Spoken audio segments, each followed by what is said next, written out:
13।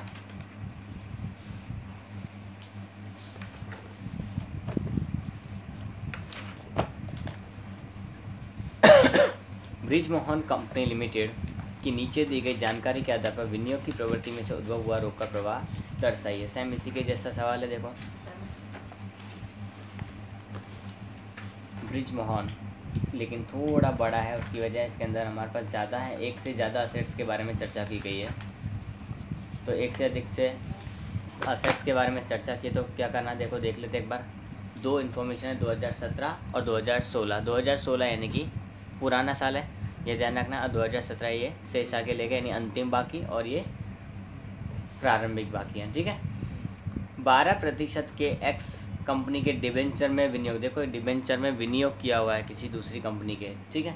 उसके बाद यंत्र दिया 4 लाख 2 लाख, ज़मीन मकान दिया है, पहले भी 6 लाख थे अभी भी 6 लाख, यानी ज़मीन मकान में कोई परिवर्तन हुआ नहीं है। फर्नीचर देखो 1 लाख और 80,000। उसके बाद में 2 हैं यहाँ पर, पेटेंट और ख्याति। पेटेंट और ख्याति ये दोनों अदृश्य संपत्तियाँ हैं, तो इसको यहाँ पर हम लिखेंगे नहीं।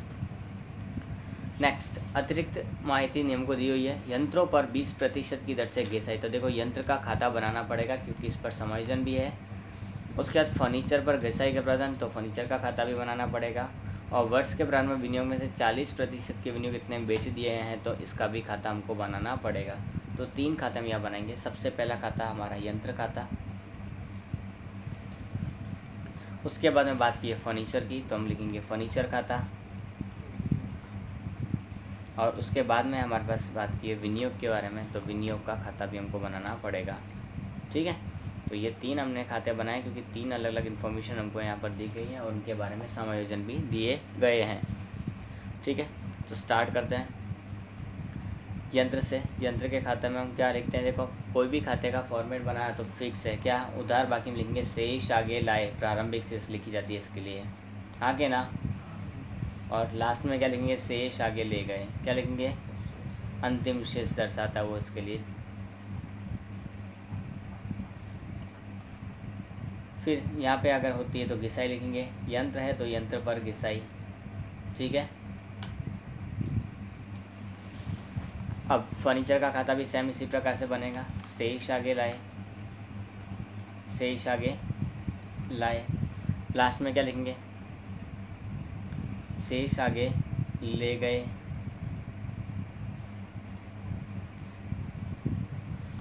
यहाँ भी क्या लिखेंगे, फर्नीचर पर घिसाई है, पहले एक वो लिख देते हैं। विनियोग पर तो कोई घिसाई होती नहीं है, ध्यान रखना है हमको। शेष आगे लाए और शेष आगे ले गए, ठीक है। अब इनका बैलेंस है वो हम कहाँ से लिख सकते हैं, बुक में लिखा हुआ है 2016 में प्रारंभिक शेष दर्शाता है। तो देखो विनियोग लिखा है शुरुआत में, उसकी प्रारंभिक शेष कितनी है, 4 लाख, कितनी है 4 लाख। और अंतिम शेष भी दी हुई है बाजू में, देखो 2017 में जो लिखा है वो उसकी अंतिम शेष है, वो कितनी है 6 लाख। यंत्र पहले दिया था 2 लाख, यानी प्रारंभिक शेष है 2 लाख। 2016 यानी कि प्रारंभिक शेष, और 2017 के 31/3 को दिया वो अंतिम अंत की डेट है, तो अंतिम शेष होगी हमारे लिए कितनी, 4 लाख, ठीक है। आफ्टर देन ज़मीन मकान देखो दोनों साइड सेम है, तो इसका खाता बनेगा भी नहीं और दोनों के अंदर कोई चेंजेस हो भी नहीं रहा है। फिर लिखा फर्नीचर, फर्नीचर पुराना प्रारंभिक शेष था 80,000 और हमारे पास अंतिम शेष दिया हुआ है 1 लाख। 2017 के अंदर जो दिया होगा उसको अंतिम शेष, बाकी के दोनों के कोई अकाउंट बनेंगे नहीं क्योंकि दोनों अदृश्य संपत्तियाँ हैं।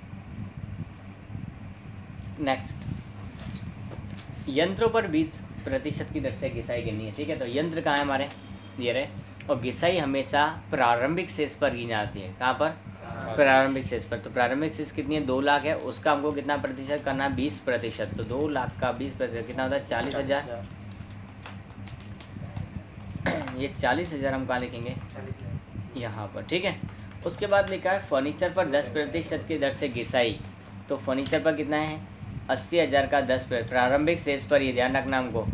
फर्नीचर की प्रारंभिक शेष कितनी है, 80,000 दी हुई है, उसका 10% कितना होगा, 8,000। उसके बाद में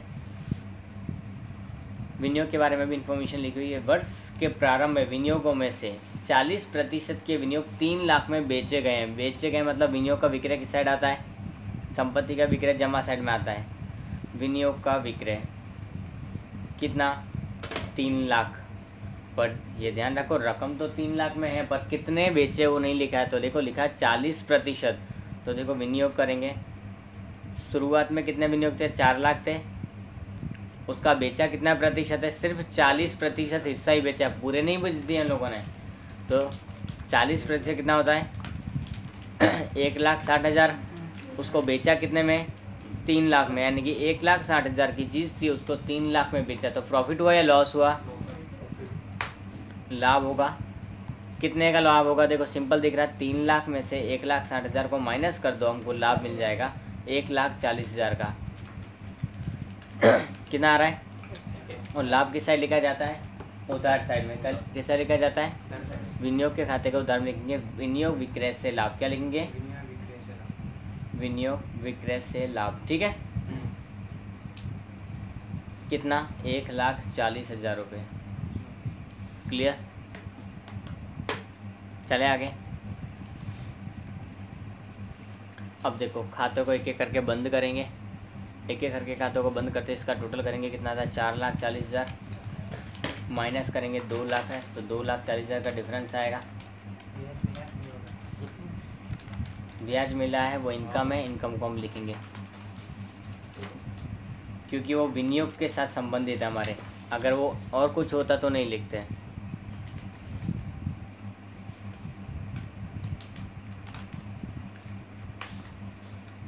यहाँ पे क्या लिखेंगे आपने, डिफरेंस अगर उधार में आता है तो क्या होता है, यंत्र की खरीदी। यंत्र खाता है तो क्या लिखेंगे, यंत्र की खरीदी हुई है। ये क्या किया होगा, इतना रकम खरीदी की होगी, वो रकम है 2,40,000 की। इस साइड का टोटल करेंगे कितना आएगा, 1,08,000 माइनस करेंगे उसमें से 80,000, 28,000 आ रहा है। वो हमारे लिए क्या होगा, फर्नीचर की खरीदी। क्या आएगा, फर्नीचर की खरीदी। उसके बाद हम आगे चलते हैं तो इसका टोटल करना पड़ेगा। तो 9 लाख, 9 लाख में से हम 5,40,000 माइनस करेंगे तो कितना बचेगा, 4,60,000, सॉरी 3,60,000। तो इसको हम क्या बोलेंगे, विनियोग की खरीदी। क्या बोलेंगे, तो हमको सारी चीज़ें यहाँ पे थी वो मिल गई हैं, हाँ के ना। अब खरीदी और बिक्री हम कहाँ लेके जाते हैं, यहाँ पर देखो खरीदी खरीदी खरीदी और खाली एक विक्रय है। तो पहले हम विक्रय को लिखेंगे, पहले हम क्या लिखेंगे, विनियोग का विक्रय कितना है, देखो 3 लाख है। उसके बाद में देखो नीचे एक आवक दी हुई है, विनियोग पर ब्याज मिला, वो भी साथ में लिख देते हैं। विनियोग का, इसके लिए विनियोग का ब्याज मिला, मिला है तो आवक है हमारे पास, प्लस में लिखेंगे 60,000। उसके बाद देखो खरीदी खरीदी खरीदी तीनों, तो लिखेंगे यंत्र की खरीदी, फर्नीचर की खरीदी और दूसरा किसका खरीदी है हमारे पास में, विनियोग की खरीदी है। तो तीनों की खरीदी की रकम भी हम लिख देते हैं अब 2,40,000। खरीदी कैसे की जाएगी, माइनस में, तो ब्रैकेट में यहाँ शो कर रहा हूँ 28,000 फर्नीचर की खरीदी। उसके बाद 3,60,000 विनियोग की खरीदी। अब इनका टोटल प्लस माइनस कीजिए, कितना आता है, 2,68,000 माइनस का आ रहा है। देखो प्लस माइनस हम करते हैं इनका तो कितना आ रहा है, 2,68,000 आ रहा है, वो भी कैसा, माइनस का।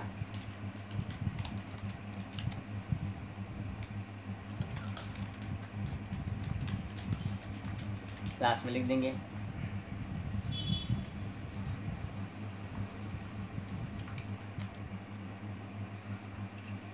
माइनस में तो क्या होगा, जावक उधवा हुआ, जावक रोकड़ प्रवाह। बस सवाल पूरा हो गया हमारा ये। तो इस तरह से हमारे क्वेश्चंस हैं वो सॉल्व करने के होते हैं। विनियोग प्रवृत्ति इस बार एग्ज़ाम में आएगी ही आएगी, क्योंकि बाकी की जो 2 प्रवृत्ति हैं कोर्स में से सिर्फ इस साल 2020-21 के लिए हटा दी गई हैं। तो ये हमारे लिए फोकस है, 3 ही क्वेश्चन है, तीनों को रट लेना है। या प्रैक्टिस कर लेनी है जो भी।